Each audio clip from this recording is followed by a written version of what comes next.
Indirizzo nautico anche al Gallo ad Agrigento. Ecco, quanto è importante, diciamo, fare queste scelte per i giovani. Sì, l'indirizzo trasporti e logistica, che dal terzo anno diventa conduzione del mezzo navale, quello che ci ha approvato ora l'assessorato ad Agrigento, al Gallo, dà l'opportunità ai giovani di potersi inserire nel mondo del lavoro subito dopo il diploma. Già quest'anno noi abbiamo avuto ragazzi che si sono diplomati a Porto Empedocle e che già lavorano nelle scuole. Oltre a questo possono fare i conduttori delle navi oppure andare alla carriera militare. Molti dei nostri ragazzi che si sono diplomati l'anno scorso già quest'anno stanno facendo dei concorsi per entrare anche all'interno della carriera militare.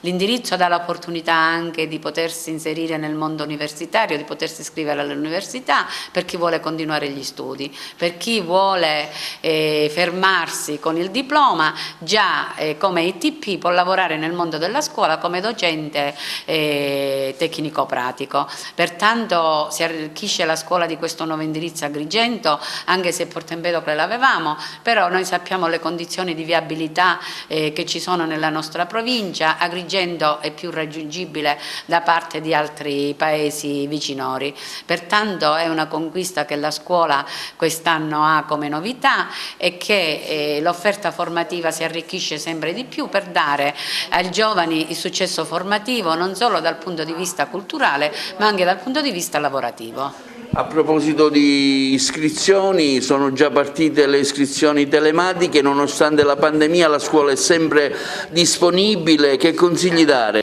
Chiaramente quest'anno abbiamo avuto la chiusura delle scuole, è un momento diciamo particolare, è un momento di stasi momentanea. Noi sappiamo che già i primi vaccini sono arrivati, pertanto con l'arrivo di vaccini probabilmente quando ci sarà una vaccinazione a tappeto la scuola aprirà meglio di prima. E ai ragazzi che cosa consiglio?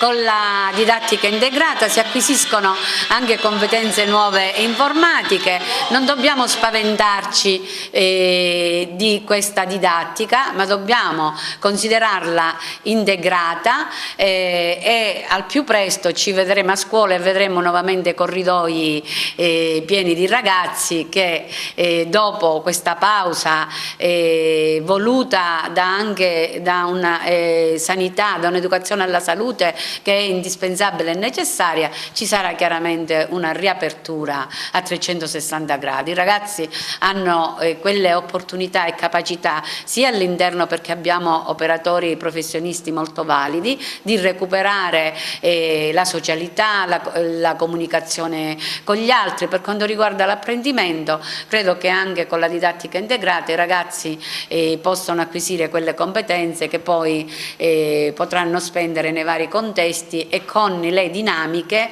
che hanno acquisito di un momento tragico della vita.